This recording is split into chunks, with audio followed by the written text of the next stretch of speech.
And I thank God I'm breathing. And I pray don't take me soon, 'cause I am here for a reason. Sometimes in my tears I drown, but I never let it get me down. So when negativity is around, I know someday it'll all turn around. Hello world! Welcome back sa ating YouTube channel. Ayan, nandito na naman sa Ate Lick sa aming bahay.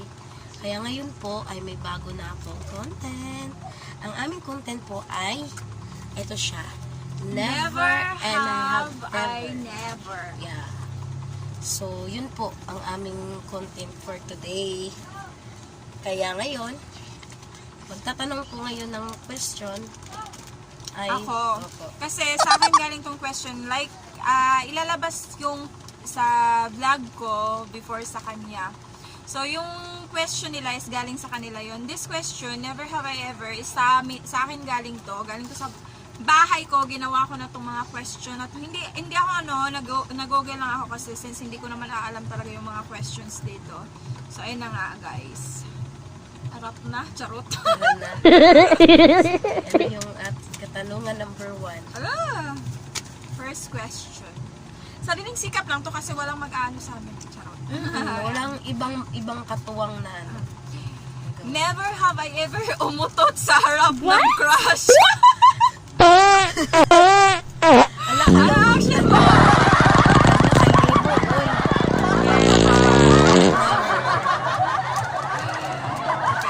Sa asawa. Kaya naman nun yun, no? Ako. Crush, oo. Ano pinakita mo? Never I have Never. ever. Pero sabi ko, pag sa asawa, umutot ako. Okay, sige. Never have I ever tiningnan yung phone ng iba without asking their permission. Ano, tumingin ka na ba sa cellphone ng like asawa mo or BF mo na hindi nila alam, ganun? Sa asawa ko lang. Oo, sa asawa ko.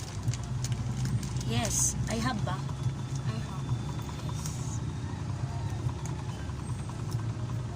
Kaya nga nag-away kami ng ex ko dati. Naghiwalay kami na dahil dun sa alam ko sa cellphone niya. Kahit sabihin mong may privacy kasi. Oo, talaga! Kasi nakikialam ko sa masasabi. cellphone niya dati. Tapos doon, nahuli ko siya ng mga doon. Yung dati kong ex, yung first ex ko.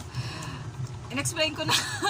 Kasi nakita ko siya na na may kaanuhan pala siya na iba, ka-chat or something na gano'n. So, ayun. So, kayo guys, mag-delete din kayo ng mga message para hindi kayo mahuli, ha? Ha? Ako may story din ako, kaya nangialam na ko sa cellphone ng aking asawa. Doon ko din siya nahuli before, as 2017. It's so hurt, but now, naman na siya, sinaw. What? Masinaw lalo. So, na tayo? Never I have ever stuck a gum under the table. Yung dinidikitan mo yung bubble gum sa ilalim ng table ng mo. Never. Never? I have. What? Hindi naman ako masyadong gano'n. Ay, sa lahula. Sa lahula ko dati, guys. Grabe. Alam niyo yung mga classmate ko, dinidikit dun sa under ng table namin dun sa classroom. Yun. Pinipitik ko lang yung dito pag nasa flag ceremony. Ano ko talaga yan. So, question, question number 4. Never have I ever umihi sa pool. Hoy, ako, I have. I have. To be honest, yes. How many times? Kasi naiihi na talaga ako. Hoy, hindi mo maiwasan. As in, umihi talaga kami dun. So, alam nyo na. Hindi mo maiwasan. So, sabi ko, wala naman nakakita, wala naman nakakaalam. Wala, sige na, wiwi na. Ganun, bakit ba? Diba? Shoutout kila Parami. Kila Parami vlog ko pala. Kila Parami swimming pool. Umiihi ako. Number 5. Never have I ever nag-send ng message sa ex tapos nag-regret. Ay nako, never man good. I have regretted. Alam mo yun yung nag-send ka ng message tapos nag-regret. Bakit ko yung ginawa? Bakit ako nag-send? Bakit ganun? Oo, ganun yung reaction ko, guys. Ingay ko. Ayun na nga. Okay. Number 6. Number 6. Never have I ever nakipag one night stand sa strangers. Nakipag one night stand sa strangers. Never. I only give it for for the people who worth it Deserve. deserve. Yun talaga.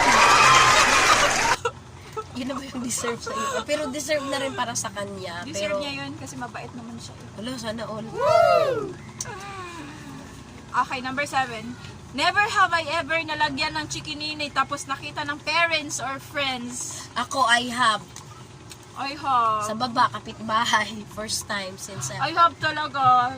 Tapos, ginanon pa talaga yung liko. Uy, ano yan? Tapos sabi ko pa, uy, nakagat lang yan ng surot. may surot ng ganun kalaki. Uy, nakagat lang yan ng surot. Huwag kayong ano dyan. Ganun Ako talaga ako meron, dati. kapitbahay. Shoutout kay Dina G. Impornon. Sinoutout kita dito kasi ikaw nakahuli sa aking chikinini. Tapos yung mama niya na si Divina G. Impornon. May-ari ng bahay namin. Nahuli yung chikinini ko. Tapos, number 8. Never have I ever lied to protect a friend. I have. I always lied for a friend. Alam mo yun yung pinoprotektahan mo yung kaibigan mo. Tapos, Kasi kaya nagsisinungaling ako. Like, same din ng mga friends ko. Minsan nagsisinungaling sila para sa akin. Para ako, protektahan nila ako. So, I have. Ay, oo. I have din. I have. Hindi pa. Ikaw. Kaya nga. Oo. May binubulaw. Sa amin lang yun. Oy, basta I next have. na. Okay, yun na. So, ayan, next, number 9, never have I ever showered with someone. Naligo ka kasama yung isang tao. Friends, oo. Pero pag, boys, never naman kami nagsabay nito sa hotel dati. Wala. Never. I have showered with someone with me. Joke. Parang alam ko yun, no? Hindi Hindi, syempre, malay mo. Ano lang, trinay lang. Ano ba yun? May ganun pala, te. Tinry. Trinay. Yes, I have Never showered ako man. with someone. In my 30 years of existence, charot. Number 10, last question na to. Never have I ever nag-I love you pa rin sa ex. Huh? Ang weird naman nun. Nag-I love you ka pa rin sa ex. Kahit Wala, ex mo. oy, never na. Wala na, binasura ko na yung ex ko kasi hindi yun, hindi yun siya karapat dapat. Nag-I love you ko sa asawa ko. Sisingit talaga si Joey. Oy, I don't want to say a thing. Ayan. I have.